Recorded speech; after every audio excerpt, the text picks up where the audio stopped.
Well, hello, everybody. Welcome once again. This is Syracuse Basketball Postgame, presented by Krause Health. Brent Axe with you here. We're live on the Syracuse Orange Basketball Facebook page. We're live on Twitter, and we are live on YouTube. And we are talking about a win?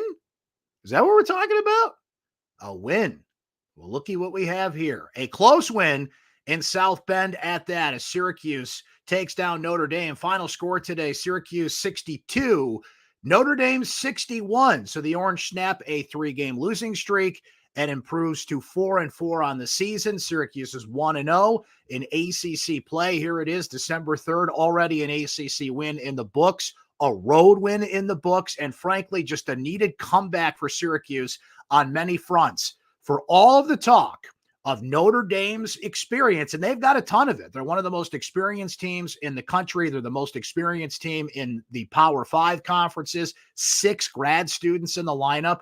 It was Syracuse's seniors that stepped up today. Jesse Edwards with another magnificent game for Syracuse. What a season he's having. 22 points, 14 rebounds, and welcome back Joe Girard, who drops 20 points on the day for the Orange. We'll go inside all the numbers here shortly, but that was a huge needed bounce back for Girard, who almost just totally made up for what he came into this game doing. He was 2 for 25, 1 of 13 from three-point range, just could not shoot the ball. Different story today for Joe, who played great defense today, a couple of steals and drives. He had a foul towards the end of the game that could have been costly, but certainly made up for it in other ways in this game. Judah Mintz with some huge plays down the stretch. You got a compliment from your freshman, but it was the 2 seniors for the Orange that really stepped up. So let's highlight some of your comments as they're coming in here. Hot and heavy. Great to have you guys on board here for another post-game show. Lucas with the comment of the day to start off. Just when I thought I was out, hey, pull me back in.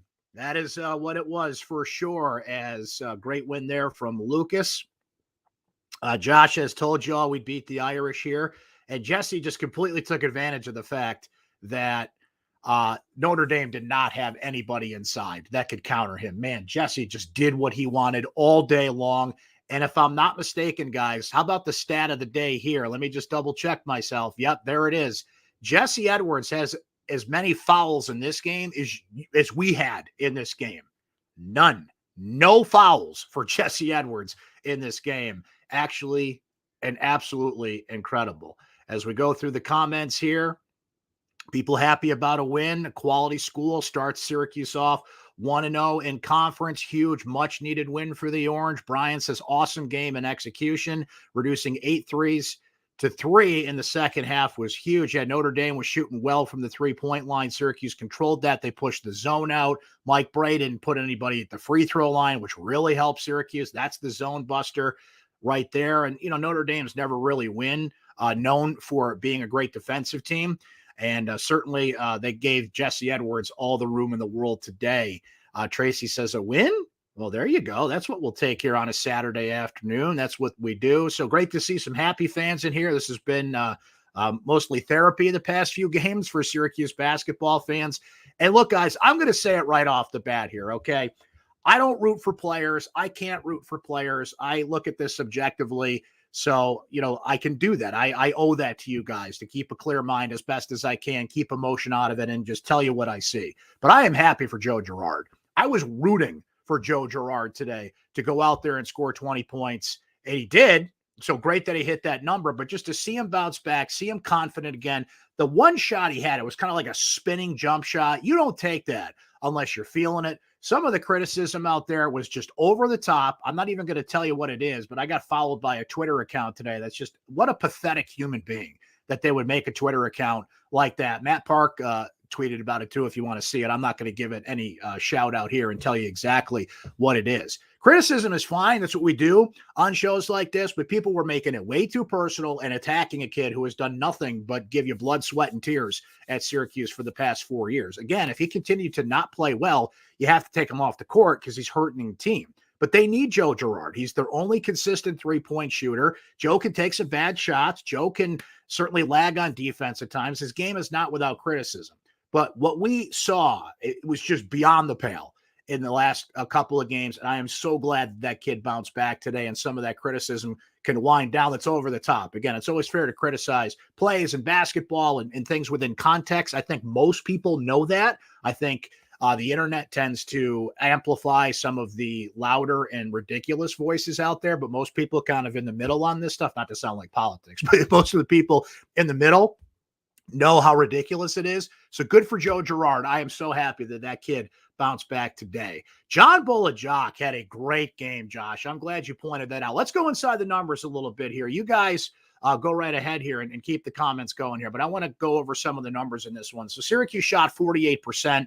Certainly Jesse Edwards and his high percentage that we'll note here in a moment helped that. 28 of 58. Notre Dame shot 38% in this game. That's 23 of 60. Syracuse was just 3 of 18 from three-point range, which shows you how well they played in the paint. Notre Dame, 11 of 33. It was noted in the comments earlier, just 3 of those come in the second half, which was big for Syracuse. Not a lot of fouls called in this game. Notre Dame only went to the free throw line 5 times, Syracuse 4. Brisk pace in this game. The only thing that slowed it down was some clock issues in South Bend, which, by the way, Notre Dame got a timeout with less than 10 seconds to go that they didn't earn because they were out of timeouts. Clock issues continued there. It ultimately didn't matter, but that was curious to see that. The Irish did out-rebound Syracuse 37 to 30 points in the paint, absolutely dominated by the Orange, 34 to 18. Syracuse assisted 12 of their 28 field goals, the Irish with 15. So we mentioned Jesse Edwards, just what a run he's been on. By my count, you guys correct me if I'm wrong, I think he's got 53 rebounds in his last 3 games, which is just ridiculous in a great way for him. 22 points on the day, 14 boards tonight, played all 40 minutes in this game, 10 of 15 from the field there. Joe Girard bounces back with 20 points, 9 of 18, just 2 of 10 from three-point range. But Joe made some great defensive plays. He grabbed 5 rebounds. Key foul at the end there that almost cost the Orange. He played 37 minutes and a much-needed bounce back for him in this team. Judah Mintz with the big basket at the end. He ends up with 9 points, 4 of 10 on the day. Missed a couple of threes as well. Let's see. Justin Taylor came in, actually gave Syracuse some quality minutes, 5 points, 4 rebounds in 30 minutes on the day. And that was really it. Benny Williams with a struggle today. Chris Bell with 2 points and 2 rebounds. He basically is just, taking up space out there at this point. He has got to rebound more than that and contribute more than that, on a day when Jesse and Joe have it going, maybe not as much, but still generally Chris Bell's really got to get into the flow of things here. Hopefully some of these games coming up for Syracuse will allow him to get into that flow. The Baldwinsville native, J.J. Starling, had 7 points. He actually left this game in the first half. He was clutching like his chest area, but came back into the game, so things okay for him. Goodwin led the way for Notre Dame with 16 points. He had 3 3-pointers in this game. Cormac Ryan with 14 points on the day, Lubin with 10. But, it was a tale of 2 different halves. Syracuse and Notre Dame were tied at 35, and 2 different offensive approaches in this game. Syracuse outscores Notre Dame in the second half by 1, 27 to 26, noting how close the game was here, right? Notre Dame shot from the outside. Syracuse went on the inside. Notre Dame just could not stop Syracuse inside. As Mark notes here, good day for the Dutch. Sorry that Team USA lost in the World Cup. They lost to who? The Netherlands, the Dutch. Jesse Edwards, the Flying Dutchman. So great day for the Dutch. Good line there from Mark. I appreciate that, Mark. That's good stuff. And that's what you got to do. If Notre Dame can't guard Jesse Edwards, and Jesse Edwards is staying out of foul trouble, and Jesse Edwards is getting high percentage shots, and Jesse Edwards is dunking, and man, the evolution in his game, it is just great to see him get into that flow. We started to see it last year before he got hurt and missed the last, 9 games of last season. And Jesse is now one of the better players in the ACC, full stop. He leads the league in block shots. He's one of the best rebounders in the league. His inside game has been terrific. And when he stays out of foul trouble, this is what he can do. And for him to not commit a foul in this game, let alone any game, it's just incredible to see that. And that's what we see when he does it. As Steven notes here, nice to see Joe back with him and Edwards playing well, helping the young kids out will make for a much better team. And look, this team, honestly, it took a lot of crap this week. Jim Boeheim took a lot of crap this week, myself included, by the way. I don't excuse myself from that conversation. And you can see why in some ways, and the way that this team struggled to go to Illinois and just get their doors blown off and look like pretty much the opposite of what we saw today. But the bounce back in a true road game, guys.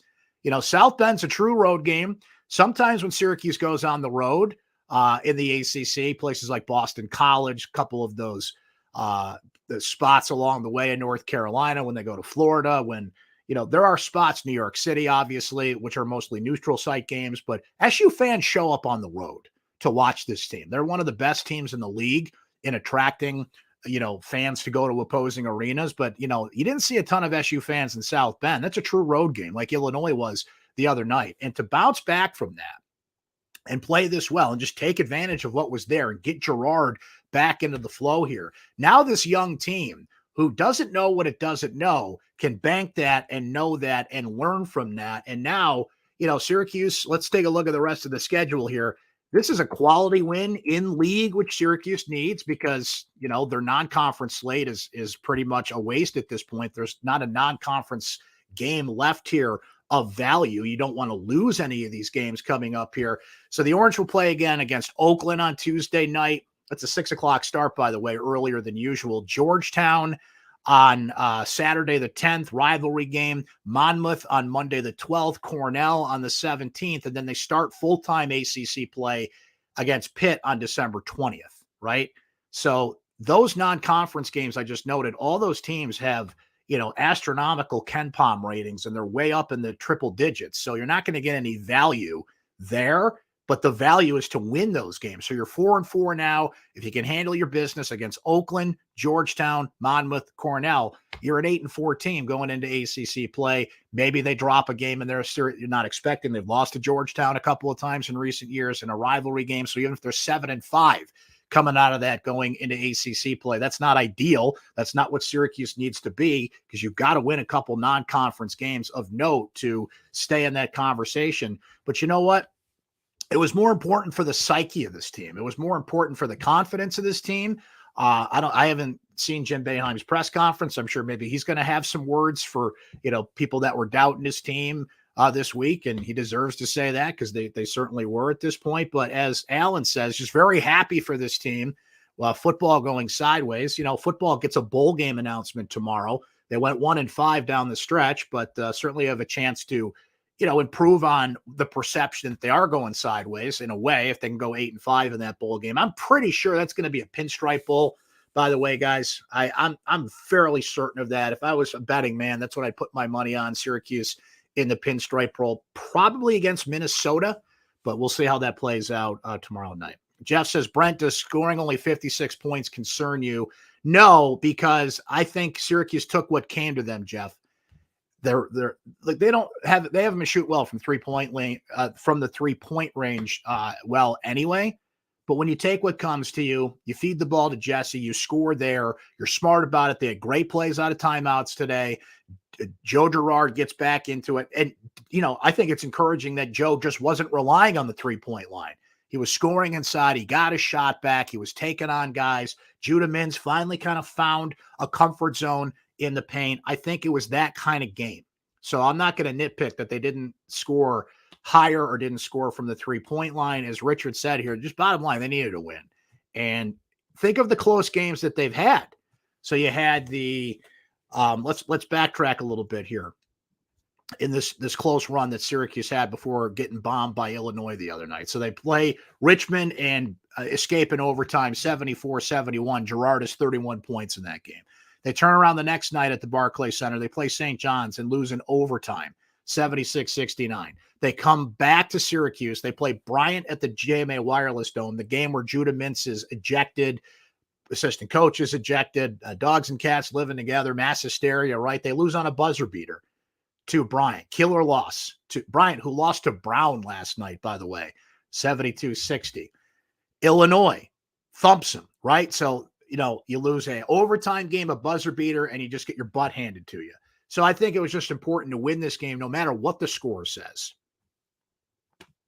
in South Bend, and see where they go from here, right? Because it's like, I call it the tea kettle theory, right? When a team is losing and the noise is getting loud and the fans are getting really upset and it just feels like nothing's going right. It's like a tea kettle in your ear that's so annoying. Like you just will do anything you can to somebody please take the tea kettle off the burner, right?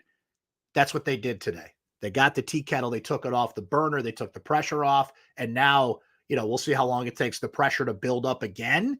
It doesn't take Syracuse fans long to complain when this team's not playing well. That's what we're here to do, That's what I'm here for. Sometimes it's critical, sometimes it's praise, sometimes it's everything in between. Not that fans can't have a voice in this whole thing, but bottom line, this team had to take the tea kettle off the burner, and that's what they did today. As our friend Steve points out, seniors 42 points, freshmen 16, sophomores and juniors combined for 4 in this one. Gerald says, heart attack game. I'm sure my heart's about 20 years older than my actual age. Great game, though. Cardiac Cuse. Once again, Sarah notes they play with an energy and a sense of urgency. Also, they knew they're going to Jesse was their meal ticket, and they kept feeding him. A great bounce back win. Lori says, glad they didn't try threes out of frustration. That's a great point. You can't just keep shooting, right? When you're not making those, feed Jesse. Do what Jesse does. Actually, the naysayers have been on Boeheim for 45 years of his tenure, so nothing new to see. Yeah, everybody's out there one way or the other. It's funny how quiet they get when Syracuse plays well, though. I mean, that's what I love about you guys coming here on the postgame show. Win, lose, or draw. You guys come in and tell me what you're thinking, right? This is a great group of people that come in and they express their frustration when they need to. They're happy when the team wins, but you're here, right? You're here all along, right? Those are the fans that I respect. The voices I hear no matter how the team's playing. It's ridiculous when you only hear from a certain side. And honestly, it gets annoying when you only hear about the team when they win too. Like sports is an adventure. It's an up and down roller coaster. And, I appreciate those that are consistent and are there game in and game out, giving their opinion one way or the other. Consistency matters in that case. Nobody likes to just hear from Debbie Downers or Happy Henrys, little consistency on that. That's what I like about you guys, and a lot of the same voices that we see coming in here on postgame. Always appreciate that. Oh, look at that, Mark, with the soccer update. Let's go. SU men's soccer is 1 win away from the College Cup, as they call it in soccer, which is the Final Four of NCAA men's soccer. Very good there as the Orange are taking on Vermont. Appreciate the update there. As Scott notes, let's go for the sweep today with men's soccer. Steve notes Notre Dame, not the defensive team, Illinois or even St. John's or Bryant, where, Mike Bray has never really been known for his defense, right? So take advantage of that, which Syracuse did today.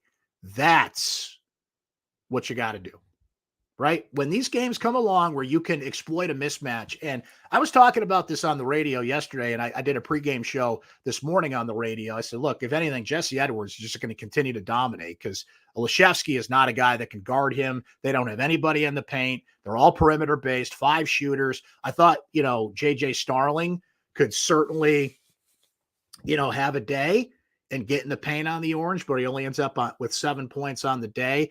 That's a shame that he didn't go to Syracuse. You can't get all the recruits. These guys are going to go where they want to go, but man, he would look good in that backcourt with Judah Mintz at this point, with Gerard, giving Syracuse another guard option. But, as they say, you can't get them all. He's going to have a great career at Notre Dame, and I wish him well there. But, the Irish are so perimeter-based. Cormac Ryan came out the other night against Michigan State and dropped 6 3-pointers before he missed one, ends up with 23.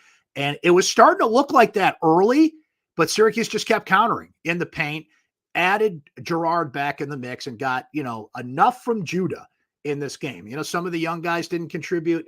If you want to look at a little bit of a negative, you need Benny Williams to be better than that. He had a bad day, but at least he wasn't forcing it. Let me go back to his numbers here let's see here. Benny, just 1 of 4 on the day in 22 minutes. So at least Benny wasn't forcing it. He knew how to stay out of the way, but you need him to rebound. You need him to do something else when he's not scoring, and they didn't get that from Benny today in 22 minutes.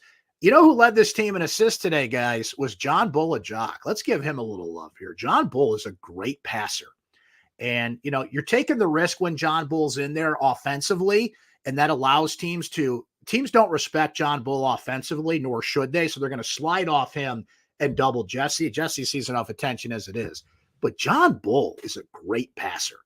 4 assists on the day. That leads the team. I'm pretty sure he led Syracuse in assists last game as well.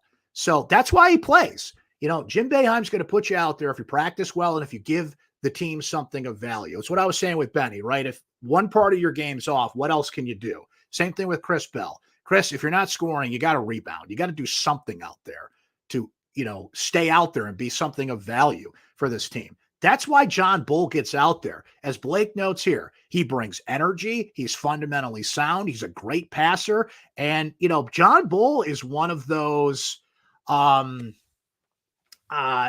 don't want to say X factor.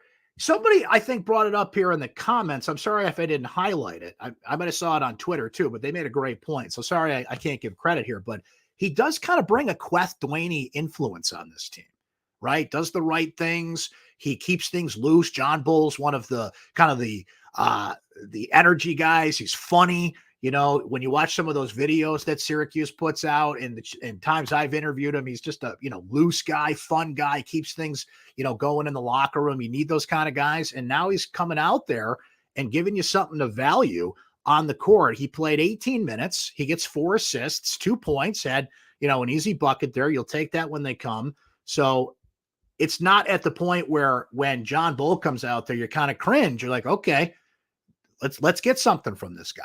Right? When the matchups allow, particularly when Notre Dame didn't have any size in there. Yeah, Steve, there's always one guy out of the mix, right? And it's kind of interesting how Malik Brown fell out of it. He does have a hip issue. That was brought up a couple games ago. I can't remember exactly which post game it was, but I remember Jim Boeheim noting that in a post game recently that Malik Brown has a hip issue. So he might be fighting through that. He could just be the odd man out at this point. So we'll see how that ends up. Richard with a great point here. Nice backdoor pass by John Bull to a layup. That's a Robert in Rochester special. And for those of you that listen to my radio show, that reference. We had a caller a few months back, like Hall of Fame phone call. Steve, because you listen to the radio show. Robert in Rochester was, let's say, very upset that Jim Boeheim rarely runs the backdoor play, which was false, by the way, because Marek Dolezaj made a living on backdoor cuts. But that was a beauty from John Bull to Gerard there on the backdoor. There you go, Jimmy. I'm a Marek special. That's exactly right. So that's what made Robert's phone call all that more interesting, because clearly he doesn't pay attention on that front. Now, it's not exactly Syracuse's bread and butter. I'll give you that. But it was good today. Chris notes they played well overall, but a little concerning when Gerard and Jesse have 42, your team 62. I get it, Chris, but that's what you want from your seniors. That's what you want from your big guys, right? You need somebody to supplement that, maybe a little bit more of Judah. We mentioned Justin Taylor, came in and was productive in, you want more than 5 points and 4 rebounds in 30 minutes, but at least he gave you something. John Bull, it was kind of a, it's like a recipe, right? The more ingredients in the recipe, but when you make a certain recipe, right, there's the dominant ingredients, right? And Jesse Edwards and Joe Girard were the dominant ingredients. You're making chicken noodle soup. You need chicken and you need vegetables, right? And then you need some spices from everybody else, but you can put a little too much in there as well. And this was one of those games, just straight meat and potatoes with Jesse and Joe. But, something to think about there to get Judah and some other guys involved in this one. And look, no fouls for Jesse. That just continues to blow me away, even with the lack of size and, the natural way that he would commit fouls in this game from Notre Dame. Like, you just kind of bank that Jesse's going to get 3 or 4 fouls, right? How often do we hear an announcer say, oh boy, there's 14 minutes to go and Jesse Edwards has 4 fouls. Oh, Jesse Edwards goes into halftime with 3 fouls, right? Not today. I had as many fouls in this game as Jesse Edwards did, right? And as Charles notes here, my only issue with this team is they don't have enough scorers. They do need that to develop. And, it's kind of all or nothing when Joe Girard isn't scoring, right? As we saw in the past few games. But when he scores like this and takes some pressure off some other people and Jesse is just, riding that train, then certainly a good thing for the Orange there. Okay, so let's take a look at what's coming up here, friends. So we've got a Tuesday night matchup for Syracuse. They will take on Oakland. That is an earlier start time than usual. 6 o'clock start for Syracuse in that one. The plan right now is not to have a post-game show after that game. But if we can always hop on here, right? Keep an eye on things. You guys know, you get the notification, you know when to come by. Syracuse loses that game, something extraordinary happens, we can certainly hop on and do it. Our plan for the next post-game show is against Georgetown on December 10th. That's a 1:00 start next Saturday, a week from today, in the rivalry game back at the JMA Wireless Dome as well. Keep in mind, Orange Weekly on Thursdays, we stream on these same channels you're watching now. Turn on the football page as well to do that. We'll know what Syracuse's bowl game is, so we can discuss that. Certainly a couple more games in the books as well to discuss, both on the men's basketball front, the women's basketball front. We'll know the soccer team and where they're at. And, we get together here Thursdays. We stream live at noon if you want to add your comments and commentary as you guys do on the post-game show. So keep that in mind. And then our next scheduled post-game show will be Saturday, December 10th against Georgetown. But like I said, if something happens Tuesday night against Oakland, we'll hop on here and do the thing. Appreciate you guys coming by. As always, great stuff, great comments, and you can breathe a sigh of relief to start the weekend. Syracuse gets a much, much needed win over Notre Dame today. Final score 62-61. Appreciate you guys coming by as always. Have a great rest of your weekend. Thanks to our friends at Krause Health, and we'll talk to you again next time.